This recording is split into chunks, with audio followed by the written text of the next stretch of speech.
कहीं भी रास्ते में किसी भी पेड़ के नीचे विश्राम कर सकते हैं। आपको नौकरी का अधिकार है, स्वतंत्रता का अधिकार है, आप एजुकेशन ले सकते हैं। अभी फ्री एंड कंपल्सरी एजुकेशन है प्रत्येक विद्यालय में कक्षा 1 से लेके 8 तक, जिसमें आपको जूते, मोजे, ड्रेस, किताबें, स्वेटर सभी मिलता है। और विद्यालय में मिलता क्या है? सुरक्षा मिलती है आपको विद्यालय में, आपको फ्री एनवायरनमेंट मिलता है, ऐसा वातावरण मिलता है जो आपके घर से बिल्कुल अलग है। यहाँ सभी एक ड्रेस में होते हैं, एक ही लय में होते हैं, तो आपको जो विद्यालय में है वो स्वतंत्रता का अधिकार मिलता है। आप कहीं बाजार में जा रहे हैं, आप किसी सार्वजनिक स्थान पर हैं, चाहे वो सार्वजनिक कुआं हो, सार्वजनिक दुकान हो, सार्वजनिक शौचालय हो, सार्वजनिक स्नानागार हो, सार्वजनिक रेलवे स्टेशन हो, सार्वजनिक रोडवेज बस स्टैंड हो, यानी जो भी सार्वजनिक संपत्ति है उस पर सबका बराबर का अधिकार है। तो यह स्वतंत्रता का अधिकार है। शोषण के विरुद्ध अधिकार, जो तीसरा मौलिक अधिकार है वो है शोषण के विरुद्ध अधिकार। अगर आपका शोषण होता है, जाति के आधार पर शोषण होता है, बरादरी के आधार पर शोषण होता है, लड़की के नाम पर शोषण होता है, लड़के के नाम पर शोषण होता है, आपको गरीब होने के नाते शोषण होता है, आपका जो है काला होने के नाम पर शोषण होता है, आपका किसी भी प्रकार से अगर शोषण होता है तो उसके विरुद्ध आवाज उठाने का आपका अधिकार है।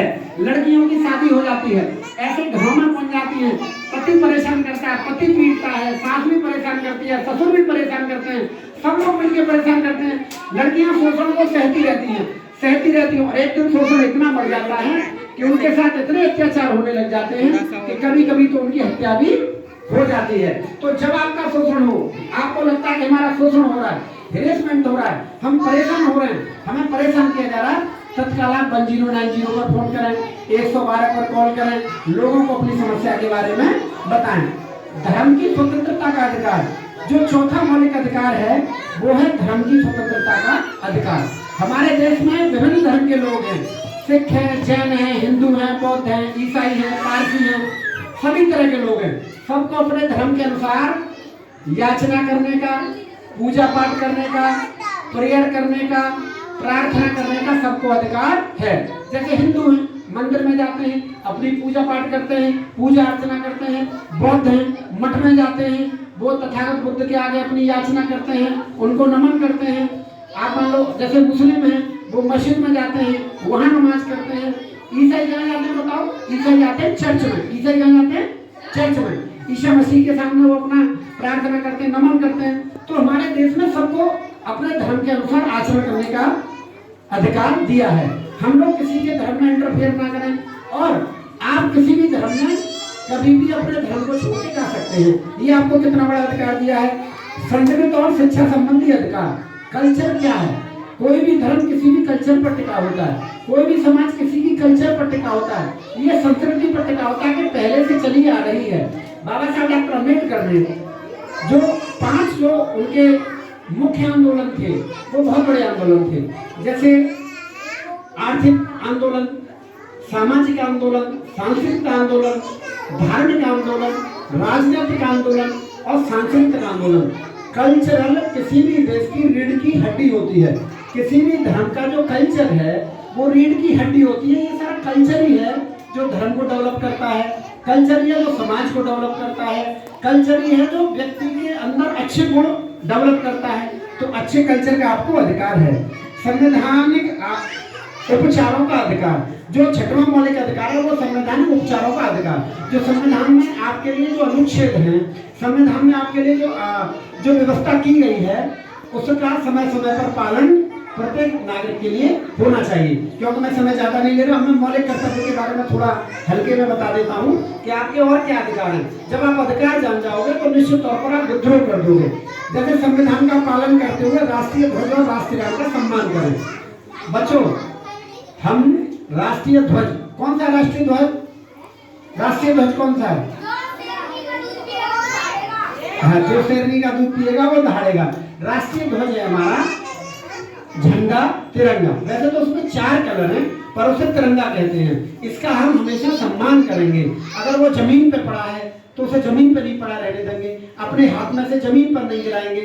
उसका कमर से नीचे उसे न पहनेंगे, न लटकाएंगे, न उसे ओढ़ेंगे, न उसे रखेंगे। कमर से ऊपर आप चाहे उसकी साड़ी पहनो, आप चाहे उसका कैप लगाओ जो उसका प्रतीक है, कुछ भी करो मगर कमर से ऊपर, आप उसे कमर से नीचे नहीं ले जाएंगे। और जो राष्ट्रीय गान है जन गण मन अधिनायक जय, उसका भी हम सम्मान करेंगे। मगर ऐसा भी नहीं है कि स्कूल में राष्ट्रीय गान हो रहा है, आप रोड पे हो तो रोड पे खड़े हो गए राष्ट्रीय गान की धुन सुनने के बाद, ऐसा नहीं होना चाहिए। आपको अंदर कैंपस में आना है। स्वतंत्रता संग्राम के सिद्धांतों का पालन, स्वतंत्रता संग्राम हुआ, देश कब आजाद हुआ, सन 15 अगस्त 1947 को, तो हमें उसके सिद्धांतों का भी पालन करना है। भारत की संप्रभुता और अखंडता की रक्षा, जो भारत हमारा विभिन्न धर्मों का संप्रदायों का देश है, विभिन्न मौसमों का देश है, विभिन्न प्रकार के लोगों का देश है, तो उसकी भी हमें रक्षा करनी है और एक दूसरे का सम्मान करना है। जब शासन किया जाए देश की रक्षा करें और राष्ट्रीय कर्तव्य का पालन करें। हम राष्ट्रीय कर्तव्य का पालन करेंगे और हमारे अगर राष्ट्रीय स्तर पर कोई निर्देश होता है तो उसका भी पालन करेंगे। भाईचारे की भावना बनाएंगे, ये जाति विहीन समाज की स्थापना करेंगे। हम जैसे भाईचारा बनाएंगे, हम सब हमारे भाई हैं, सब हमारी बहनें हैं, हम एक दूसरे के साथ रहेंगे, मिल के साथ रहेंगे, ऐसी भावना बनाएंगे। मिश्रित संस्कृति की को जीवित रखना, जो हमारी मिश्रित संस्कृति है, जो मिश्रित कल्चर है, कुछ शब्द पारसी के हैं जो हम बोलते हैं, रेलगाड़ी है, किताब है, कमीज है, फारसी का शब्द है, तो ये जो मिश्रित संस्कृति है इसको भी हम रखेंगे। प्राकृतिक पर्यावरण की रक्षा करना, प्राकृतिक पर्यावरण में क्या आता है, पेड़ पौधे हैं, जल है, नदी है, नाले हैं, इनकी भी रक्षा, जो पर्यावरण बचा रहे, पौधों से बचा रहे, पेड़ों से बचा रहे, इसकी भी रक्षा करेंगे। वैज्ञानिक सोच विकसित करेंगे। वैज्ञानिक सोच कितनी बड़ी सोच है, क्या मैं छतरपुर यहाँ से जाना है, कितनी दूर है, 500 मीटर दूर है, कितनी देर में पहुंच जाएंगे, कितनी देर में पहुंच जाएंगे। हम जो है वैज्ञानिक सोच पैदा करें, हम जब विकास करेंगे, डेवलप करेंगे, अच्छे कपड़े पहनेंगे, अच्छे हमारे पास फोन होंगे, हम अच्छा काम करेंगे, अच्छी एजुकेशन लेंगे, तो वैज्ञानिक सोच पैदा करें। हमें अंधविश्वास, पाखंडवाद से दूर रहना चाहिए, भूत प्रेत से दूर रहना चाहिए, हमें ऐसी बातों से जो धरातल पर बिल्कुल नहीं है उनसे दूर रहना चाहिए।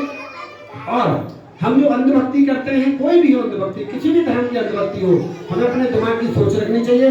तथागत बुद्ध ने कहा था कोई भी बात है उसे तब मानो तब जानो जब अपनी कसौटी पर खरा कस लो कि ये हमारे हित में है, हमारे देश के हित में है, ये समाज के हित में है, तभी उस बात को मानो।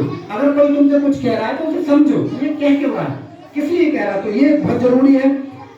सार्वजनिक संपत्ति की सुरक्षा करना, जो सरकारी संपत्ति है, कहीं टोटी खुली है, रेल का सामान है, बस है, रोडवेज है, कार्यालय है, डाक का कार्यालय, डाक खाने का कार्यालय है या सरकारी विद्यालय है, हम उसकी संपत्ति की रक्षा करेंगे। चाहे उसकी बाउंड्री वॉल हो, उसकी छत हो, उसके पंखे हो, उसकी मेजें हो, उसकी कुर्सियां हो, उसकी रेलिंग हो, उसके पेड़ पौधे हो, हम विद्यालय में किसी प्रकार का नुकसान नहीं करेंगे। ये भी मौलिक हमारा कर्तव्य है कि सरकारी संपत्ति की हम रक्षा करेंगे, सुरक्षा करेंगे।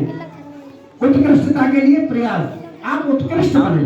मैंने पहले ही कहा था कि आपको वैज्ञानिक हो सकते हैं, आप विद्वान हो सकते हैं, मगर आपके लिए श्रेष्ठ होना जरूरी है, अच्छा मानव होना जरूरी है। तो श्रेष्ठता के लिए, उत्कृष्टता के लिए हमेशा प्रयास करते रहेंगे। और 11वां जो मौलिक कर्तव्य है, 2002 में हर माता पिता का दायित्व बनता है, दायित्व बनता है कि 6 से 14 विद्यालय में नामांकन कराएं, उनको डेली विद्यालय भेजें। जब वो विद्यालय आएंगे तभी पढ़ेंगे। आजकल जो लड़कियां हमारे सामने बैठी हैं, मैं उनको भी कहना चाहूंगा, जो 14 साल की लड़कियां हो गई हैं, जो 8 पास कर गई हैं, उन्होंने एडमिशन ले 15 साल में, क्योंकि लड़कियां अगर पढ़ जाती हैं तो एक परिवार ही नहीं, वो 3-4 परिवार, 5 परिवारों को अपना मार्गदर्शन देती हैं, पालती हैं। जब दूसरे परिवार में जाती हैं तो वहाँ भी वो अपनी जो एजुकेशन है, जो पढ़ाई है, उसे वो वहाँ फॉलो करती हैं और उस परिवार को भी सुगम बनाने का काम करती हैं। तो मैं नन्हे मुन्ने प्यारे बच्चों, आप सब लोग यहाँ आए, आपका बहुत बहुत साधुवाद, बहुत बहुत धन्यवाद। आज प्राथमिक विद्यालय छतरपुर में आज ये स्वतंत्रता दिवस के अवसर पर जिन्होंने भी वांछित अवांछित रूप से, प्रत्यक्ष अप्रत्यक्ष रूप से, जितना भी जैसा भी सहयोग किया, मैं तहे दिल से उनका शुक्रिया गुजार करता हूँ, उनका आभार करता हूँ और उनको धन्यवाद ज्ञापित करता हूँ। आपके लिए बहुत बहुत आभार, बहुत बहुत धन्यवाद। कोई भी यहाँ से बिना मिष्ठान के लिए नहीं जाएंगे, मिष्ठान लेकर ही विद्यालय से जाएंगे। और कल पुनः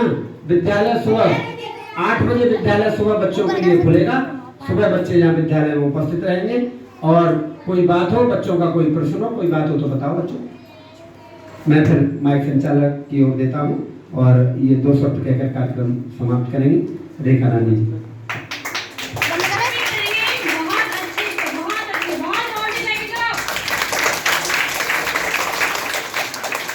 देखो सर ने कितनी अच्छी अच्छी बात बताई है कि आपका क्या अधिकार होता है, क्या राइट होता है, ठीक है। और आपको कुछ समझ में आया नहीं आए? क्या क्या आपके मौलिक अधिकार होते हैं, क्या क्या आपके मौलिक कर्तव्य होते हैं, ठीक है। आपका सर बहुत बहुत धन्यवाद, आपने ये सुनहरा समय आज के अवसर पर दिया। मैं भी सिर्फ 2 शब्द ही कहना चाहूंगी लास्ट में। सभी सुनेंगे, कोई शोर नहीं मचाएगा। आगे बढ़ने के लिए हमें कोशिश करनी बहुत जरूरी है। आगे बढ़ने के लिए हमें क्या करना जरूरी है? कोशिशें। अगर कोई बच्चा है उसको कुछ नहीं आता है, पढ़ना लिखना नहीं आता है, लेकिन उसके बावजूद वो अपनी कोशिश को निरंतर प्रयास में रखता है तो वो एक दिन सफल हो जाता है। तो इसी के अवसर पर मैं 2 लाइन कहना चाहूंगी। लहरों से डरकर नौका पार नहीं होती, कोशिश करने वालों की कभी हार नहीं होती। लहरों से डरकर कभी नौका पार नहीं होती, कोशिश करने वालों की कभी हार नहीं होती। नन्ही चींटी जब दाना लेकर चढ़ती है दीवारों पर, 100 बार फिसलती है। नन्ही चींटी जब 100 बार फिसलती है, बढ़कर चढ़कर गिरकर चढ़ना नहीं करता है, आखिर उसकी मेहनत बेकार नहीं होती, कोशिश करने वालों की कभी हार नहीं होती। डूबतियां सिंधु में गोताखोर लगाता है, जाकर खाली हाथ वापस लौट कर आता है।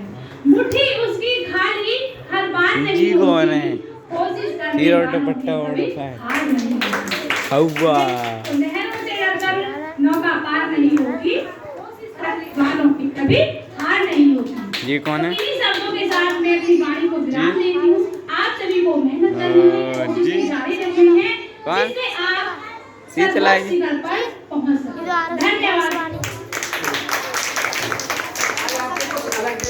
बहुत धन्यवाद। और मैं निवेदन करूंगा जो हमारे विद्यालय में बच्चे पढ़ रहे हैं वो यहाँ बैठे रहें, और जो बच्चे पढ़ के निकल गए हैं या जो नहीं पढ़ रहे हैं वो बच्चे बाहर आ जाए। पहले उनको मिष्ठान मिलेगा जो हमारे अतिथि हैं। ये जो बच्चे हमारे